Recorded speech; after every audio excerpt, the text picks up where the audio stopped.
Yeah, hi, welcome to the third part of a three-part series on the book Boomerang, written by Michael Lewis, and on the global financial crisis. And in this video we'll be looking at Ireland. Okay, so just how big a hole did Ireland dig for themselves? Okay, so as of 2010, I think, as the book outlines, the Irish banks had $106 billion in property-related debt. Perspective again is important. $106 billion, what does that mean? Well, Irish bank losses alone would absorb every penny of Irish taxes for the next 4 years. So that's how big an issue the GFC turned out to be for Ireland. Where are they at now? 14% unemployment, debt of 32% of GDP, an entire Irish economy has collapsed. So big trouble. And as we've done in the other videos, we'll have a look at a quick timeline. And this one is in particularly very fascinating because of the Irish journey. 1980s, for a Western country, it was incredible. Population of 3.2 million, but over 1 million in poverty. And so moving on to 2000, what happened? Well, they were rated in 2000 the second richest country in the world. So they went from being abnormally poor to abnormally rich without pausing to experience normality. And that had a lot to do with some deregulation, some government incentives for their economy and IT sector, and a lot of other things. They've gone from the doghouse to the penthouse very quickly. 2006, a fifth of the Irish workforce employed building houses. Irish construction in the housing sector was 25% of GDP, when normally for that kind of country would have been 10%. So a lot of activity in the housing sector. Building half as many houses as the UK, but that UK has 15 times as many people. And here's the killer. Rents had fallen to less than 1% of prices. It made no sense for capital flow into Ireland to develop more of it. And this law that's written in the book, this ironclad law of house prices: the more house prices rise relative to income and rents, the more they will subsequently fall. And that applies not only to Ireland but across the spectrum of housing. That's something to remember in all of this. And so obviously from 2006 then we had the GFC in 2008 and everything exploded. Some commentary there as to what actually exploded. Well, here's a different type of bubble.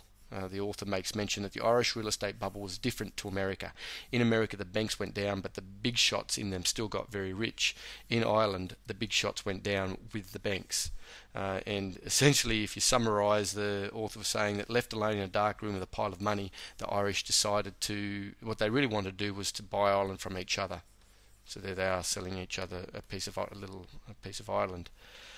Okay, so across Ireland, they were unable to, and quote direct from the book, extract themselves from their houses or their bank loans. Irish people will tell you that because of their sad history of dispossession, owning a home is not just a way of avoiding paying rent, but a mark of freedom.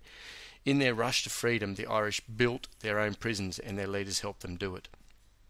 Okay, so there's a little brief outline of what happened there in the Irish economy and some of the factors that might have led to that.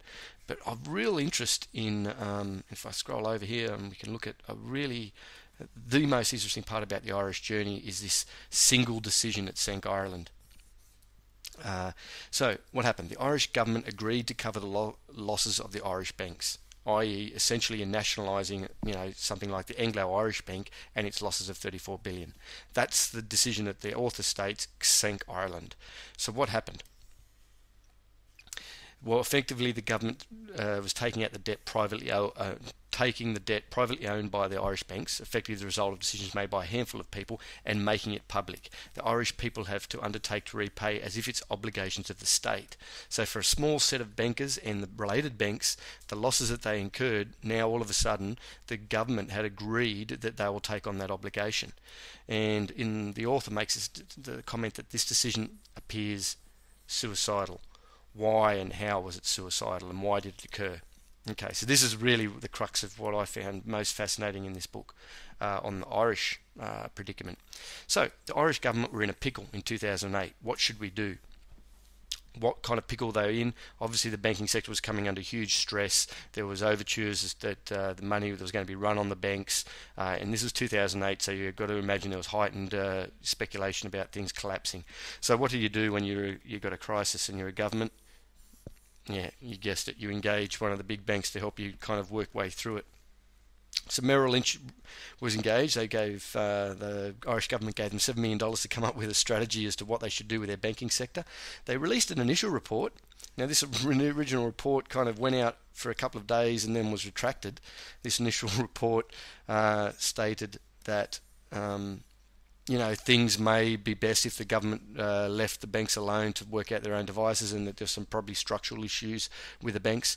But because Merrill Lynch, and here it is, Merrill Lynch was the lead underwriter of Anglo-Irish banks and the corporate broker to AIB, the guy who wrote that authored that report probably got a slap on the wrist, and another report got issued. And what is this new report state, which ultimately the government followed? The new report that all the Irish banks are profitable and well capitalised. The problem wasn't all the bad loans they made, but the panic in the market. So they recommended the recommendation is for the Irish government to guarantee the banks. And so that was the report that went to the government, and ultimately they followed that advice. And some of the arguments that the report kind of stated was that one of the arguments the banks were so intertwined with the economy that they would fail, that their failure would bring down everything. And the author states that this is real BS, really BS.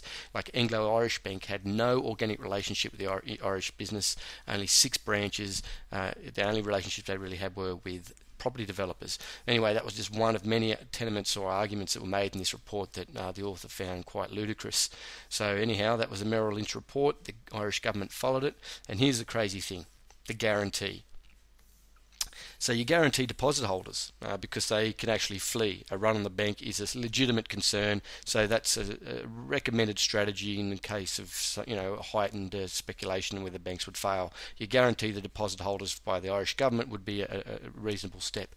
But what was the killer was they also guaranteed the bond holders, who can't actually flee. They've subscribed to a bond and they're not going to be able to release from that, so they can't flee. But what the Irish government effectively said was, well, we'll cover you. So these bondholders had no right to be made whole by the Irish government, but they were. And a point made by the author, in fact, many had already written off their investment.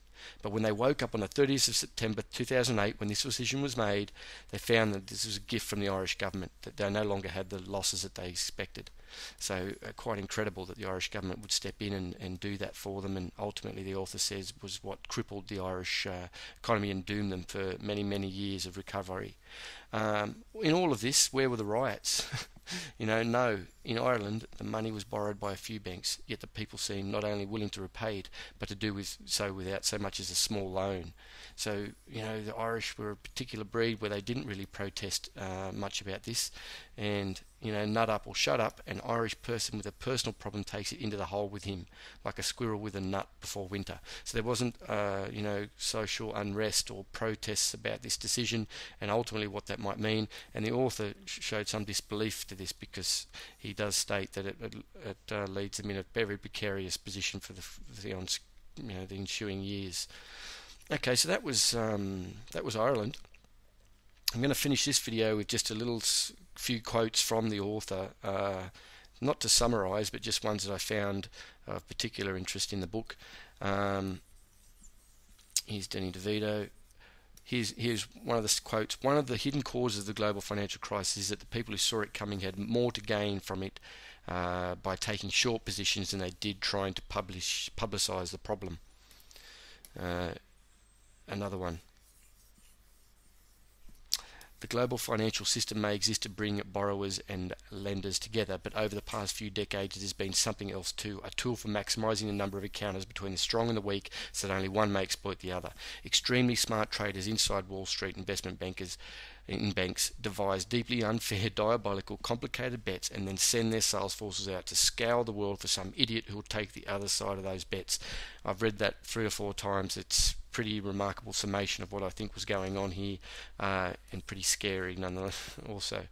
And finally, again, not a summary, but just a little quote out of the book. What happened here? Americans wanted to own their own houses far larger than they could afford. Icelanders wanted to stop fishing and become investment bankers, and the Irish wanted to stop being Irish, and the Germans wanted to be even more German. And if I was to hazard a guess as to what was going on here, I'd say we all think that the grass is greener on the other side. And don't know what that, the grass is greener. Wow, okay, so that was the book. Let me see if I can tidy up here. Anything I've missed? Okay, so the book Boomerang, written by Michael Lewis, a truly fantastic, entertaining read on the global financial crisis. I do encourage you to get out there and read it. Okay, until next time.